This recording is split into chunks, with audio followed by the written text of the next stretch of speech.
रात के सन्नाटे में चांदनी की हल्की रोशनी में नहाया एक छोटा सा गांव, जहां एक पुरानी सुनसान हवेली खड़ी थी। इस हवेली को लेकर गांव में कई किस्से और कहानियां प्रचलित थीं। कहते हैं, इस हवेली में कई रहस्य दफन हैं और रात के समय इसमें जाने की हिम्मत कोई नहीं करता। अनामिका, एक जिज्ञासु और साहसी युवा लड़की, इस हवेली के रहस्यों को जानने की ठानी।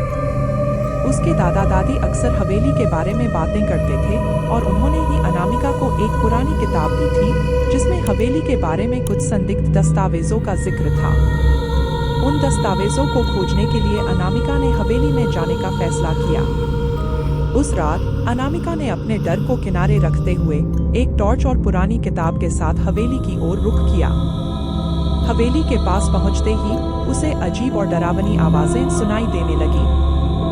दिल में हल्की घबराहट के साथ उसने भारी दरवाजा खोला और अंदर कदम रखा।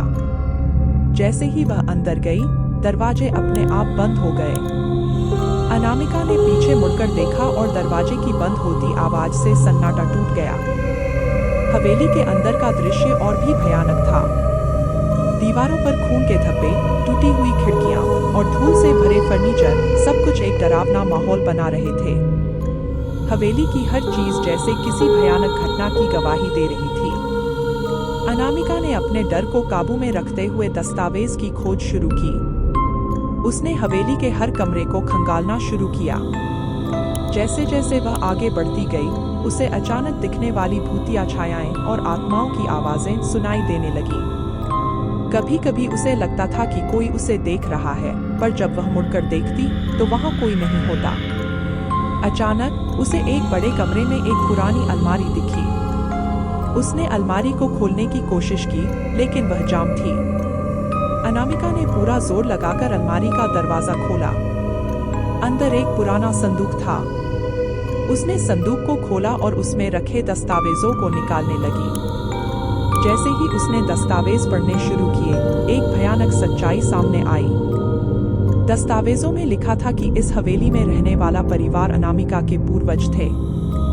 हवेली में हुई भयानक घटना में उनका पूरा परिवार मारा गया था और अनामिका के पूर्वजों ने इस हादसे को छुपाने के लिए हवेली को हमेशा के लिए बंद कर दिया था। अनामिका को यह जानकर गहरा सदमा लगा कि उसका अपना परिवार इस भयानक घटना का हिस्सा था। दस्तावेज में यह भी लिखा था कि इस हवेली की आत्माएं तब तक शांत नहीं होंगी जब तक कि उन्हें न्याय नहीं मिल जाता।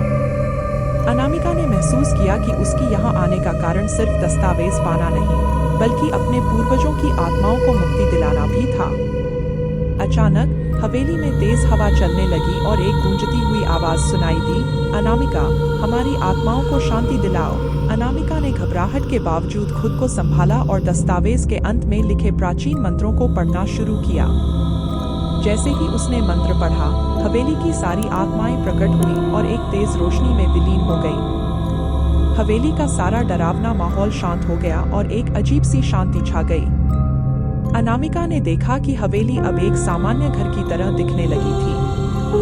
दरवाजे अपने आप खुल गए और बाहर का चांदनी में नहाया हुआ दृश्य अब डरावना नहीं बल्कि खूबसूरत लग रहा था। अनामिका ने दस्तावेजों को समेटा और हवेली से बाहर निकल आई।